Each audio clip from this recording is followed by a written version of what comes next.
भाई मन चल भाई मन रहा था कहतन तू मान जो चल घोरन तो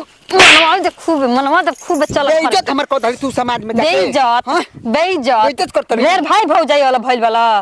वाला भाई भौजाई वाला हम रही दुश्मन आ तू रही त हैं ओसन पटीदार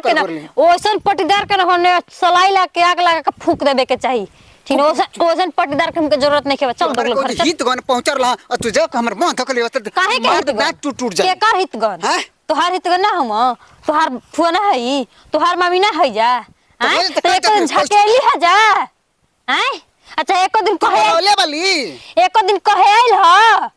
केतनो झगड़ा लड़ाई चाहे कुछ भी भइल बा लेकिन एको दिन कहे आइल कि हां रे चलो से जन भइल तन भइल पेट धइले बड़े राक्षस भइल बले कुपातर कहीं के तू मत करत हम लोग ऊपर से चोरी ऊपर से सीधा चोरी एगो तो गलती कर बेल ढेर भाई हो जाई वाला बनतल जौन भाई भौजाई के मुंह पे थूक के तोरा के भगेल न स तन भाई भौजाई के जाके जरी सटल वाला हैं एकदम हमर नाक कटा देतल नाक तोर कटता नाक कटा देतल ओकनी के द्वार पे थूक के रहनी के द्वार पे जाइब ना तो लड़की के चाहती रे लड़के के कुछ के रखो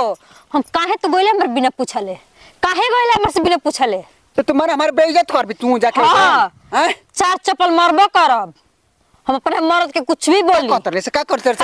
देखो आके मेरा रू लेके जाती है काहे न लेके जाई काहे न लेके जाई कुल शादी ब्याह का दिन बता हां तो बात रहो ना ओहनी के मुंह में छेद नहीं के आंख नहीं के भड़कल बा आंख कि हां वो तो हइले हमस भाई ना हमस कुल के बोला खती हाथ गड़ जांगरल ह तोरा चलते कुल होता हमरा चलते का होता झगड़ा लड़ाई अपने जगह बा सब कुछ अपने जगह बा बर बियाह अपने जगह बा तू करा दहली कराई जौले हमर घरे अइहो सना तोले हिले के नहीं के द्वार पर जाई हट जइबो चल एकदम बेइज्जत कर छोड़ दली मैं समझ में जो कतन 10 रुपया चल गेले ना चल गो त हमर मरले मुंह देखबे सोच ले कि तोर भाई और भौजाई के अथुबा के हमार मुंह बाटे सोच ले अगर हम बेइज्जत करत अगर इज्जत चाहत र